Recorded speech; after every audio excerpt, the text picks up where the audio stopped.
Meskipun itu adalah sebab untuk mati syahid. Sama, mereka sepakat, 4 mazhab sepakat, kalau ada musuh datang menyerang boleh kunut nggak?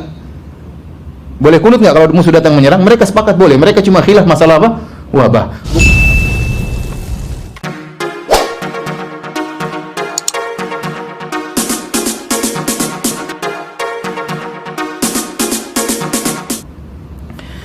Kemudian masalah berikutnya, hukum kunut nazilah di saat wabah menyebar.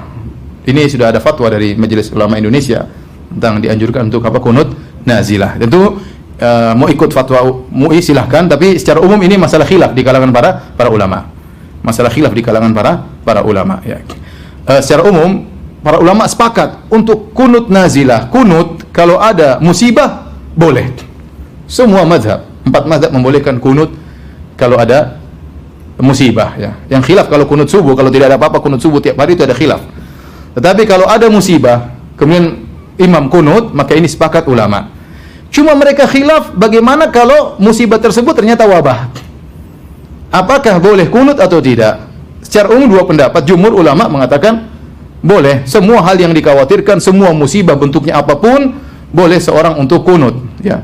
Boleh seorang untuk apa? Kunut, ya. Karena musibah banyak. Ada musibah peperangan, ada musibah musuh datang, ada musibah musim kekeringan, kemarau, ada musibah wabah misalnya, maka boleh kunut, ya, untuk menghilangkan wabah. Adapun mazhab Hambali sebagaimana dikatakan oleh Al-Bahuti, ya, dia mengatakan la yaqnut li raf'il waba fil azhar, bahwasanya tidak kunut, ya, gara-gara untuk menghilangkan wabah, menurut pendapat yang kuat. Li'annahu lam yathbutil qunut bihi, lam yathbut al-qunut fi ta'un amwas wala fi ghairihi, wa li'annahu syahadatun lil akhyar wala yus'alu raf'uhu. Kata beliau, kenapa? Karena tidak ada dalil para sahabat tatkala tertimpa ta'un, ya, kemudian mereka ta'un amwas, ini ta'un yang terjadi pada abad 18 Hijriah di salah satu daerah di negeri Syam. Satu kota disebut Amwas, sehingga dinisbahkanlah nama ta'un tersebut, wabah tersebut kepada kota tadi, ya. Para sahabat tidak melakukan kunut, ya. Ya. Saya cerita tentang ta'un Amwas ini. Ta'un Amwas ini terjadi di zaman Khalifah Umar bin Khattab radhiyallahu anhu, tatkala menjadi khalifah abad 18 Hijriah. Ketika itu yang menjadi gubernur di negeri Syam adalah Abu Ubaidah bin Al-Jarrah, sahabat radhiyallahu anhu yang termasuk dari al-Asyra al-Mubasysyirina bil Jannah, 10 orang sahabat yang jin masuk surga. Di antaranya Abu Ubaidah bin Al-Jarrah radhiyallahu ta'ala anhu. Dia jadi gubernur. Ketika itu terjadi wabah taun di negeri Syam, ya.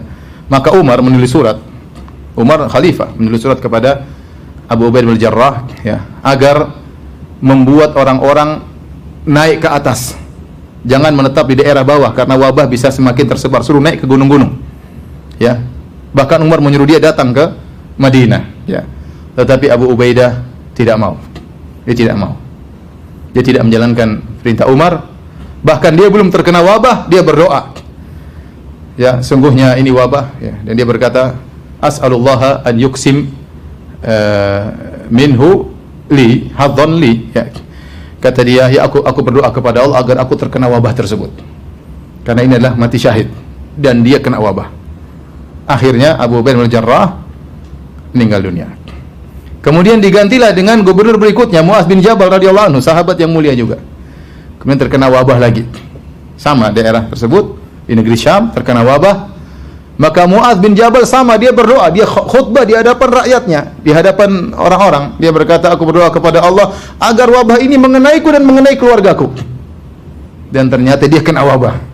Kayak ingin apa? Mati syahid. Dia kena wabah dan kemudian kena, 2 istrinya juga kena, anaknya juga kena. Yang disebutkan sebelum dia meninggal, dia melihat tangannya, dia mengatakan, aku ingin keluar dari dunia tanpa ada sedikit pun dunia di tanganku.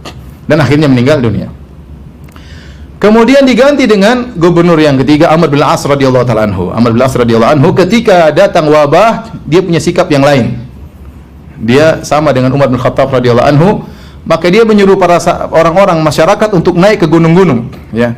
Dia mengatakan, sungguhnya wabah ini yash'il ishti'alan nar, bahwasanya wabah ini menyala seperti nyala api. Pergilah kalian ke gunung-gunung, ya, ke gunung-gunung agar wabah tidak mengenai. Ini mereka naik ke gunung, mereka tidak ke kota yang lain, tapi menghindar ke gunung-gunung akhirnya wabah tersebut diangkat oleh Allah Subhanahu wa taala, dan kabar ini sampai kepada Umar bin Khattab dan Umar tidak mengingkari. Artinya Umar membenarkan perbuatan siapa?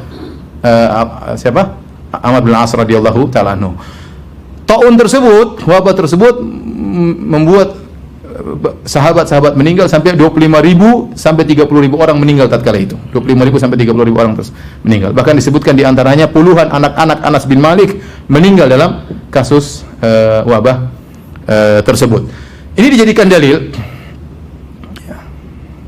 oleh ulama Hanabilah bahwasanya tidak perlu kunut ya tatkala terkena wabah. Kenapa? Karena wabah adalah syahadah, pahalanya mati syahid. Maka kita kenapa minta kepada Allah agar menghilangkan kesempatan untuk dapat pahala mati syahid? Maka tidak perlu kunut. Ini pendapat ulama Hanabilah, dan ini juga pendapat cukup kuat tapi menyelisih jumhur ulama, mazhab Syafi'i, mazhab Hanafi dan yang lainnya, ya bahwasanya boleh untuk kunut meskipun wabah. Ya, saya bacakan perkataan Nawawi rahimahullahu taala, ya. As-sahih al-masyhur annahu in nazalat nazilatun ka'aduwin wa qahtin wa waba'in, ya, wa atshin wa dhararin zahir fil muslimin wa nahwi dzalik qanatu fi jami' shalawatil maktubah. Pendapat yang masyhur, ya, bahwasanya jika terjadi musibah menimpa kaum muslimin, baik datangnya musuh yang menyerang atau musim kemarau atau wabah atau kehausan yang luar biasa atau kemudaratan apapun, maka boleh mereka kunut salat dalam salat 5 waktu.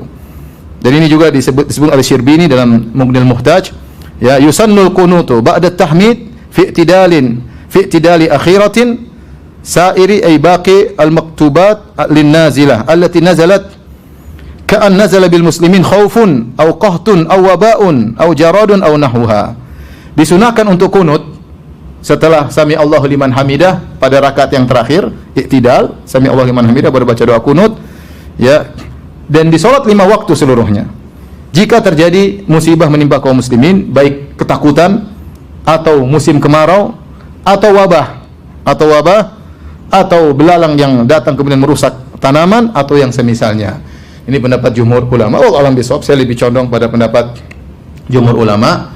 Ini yang difatwakan oleh MUI Indonesia, bahwasanya tidak mengapa kita kunut nazilah dalam rangka mengangkat wabah, ya. Meskipun itulah sebab untuk mati syahid. Sama, mereka sepakat, 4 mazhab sepakat kalau ada musuh datang menyerang boleh kunut enggak?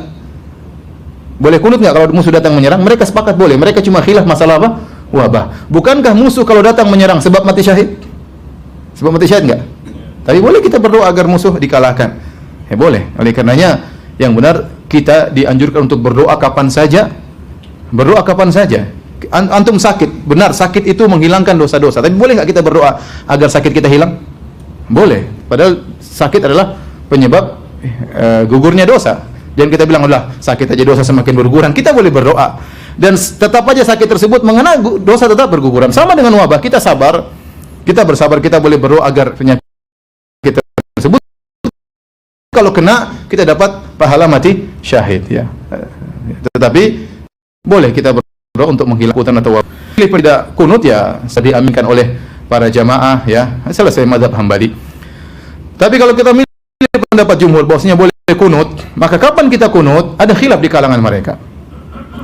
Ada khilaf di kalangan mereka. Seperti mazhab Hanafiyah mengatakan hanya kunut di salawat jahriyah, salat isya, salat maghrib sama salat subuh. Ya. Adapun mazhab Syafi'i, mazhab Hambali, ya, kalau kunut nazilah boleh seluruh salat kecuali salat Jumat. Kecuali salat Jumat. Kata mereka Jumat enggak perlu kunut karena imam khatib sudah berdoa di mimbar, jadi enggak perlu kunut. Pendapat yang dipilih oleh mazhab Syafi'i maksudnya kunut dalam setiap salat, ya. Mau salat 5 waktu, salat sirriyah, salat jahriyah, demikian juga salat Jumat. Lantas bagaimana kalau kita salat sirriyah, imam tetap misalnya salat duhur, maka pada rakaat keempat, maka dia berdoa kunut dengan suara yang didengar dan makmum mengaminkan, ya. Dan ini kita praktekkan di Madinah. Kunut nazilah. Ketika ada penyerangan di Palestina, ketika ada penyerangan di mana, ya, masjid-masjid pada kunut. Ya, saya sering kunut nazilah di kota Madinah. Bahkan salat duhur, salat asar kita kunut.